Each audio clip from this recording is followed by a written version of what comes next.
Demystifying the term rip-off. Hello language enthusiasts! Today, we're diving into an interesting phrase that you might come across often in English conversations: rip-off. By the end of this video, you'll know exactly what it means and how to use it confidently.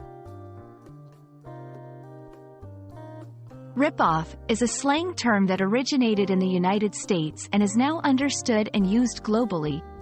It generally refers to something that is not worth what you pay for it.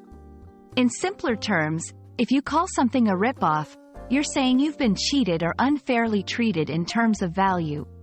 For example, if you buy a shirt for $50 and later find out it's of very poor quality, you might say, "This shirt was a rip-off."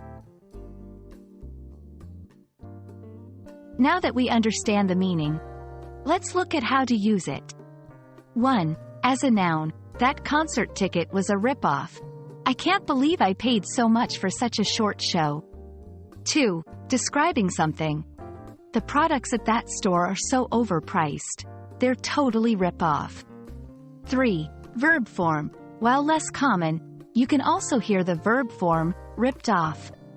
Example: I felt ripped off after seeing the tiny portion size at that restaurant.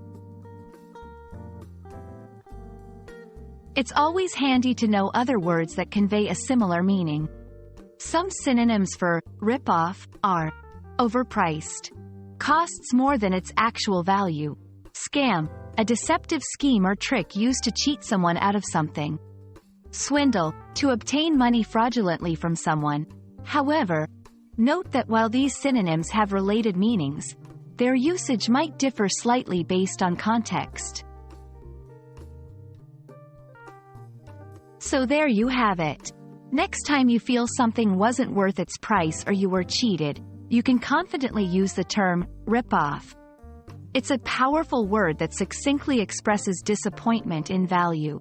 Remember, language is all about expressing yourself, and now you have one more tool in your English toolbox.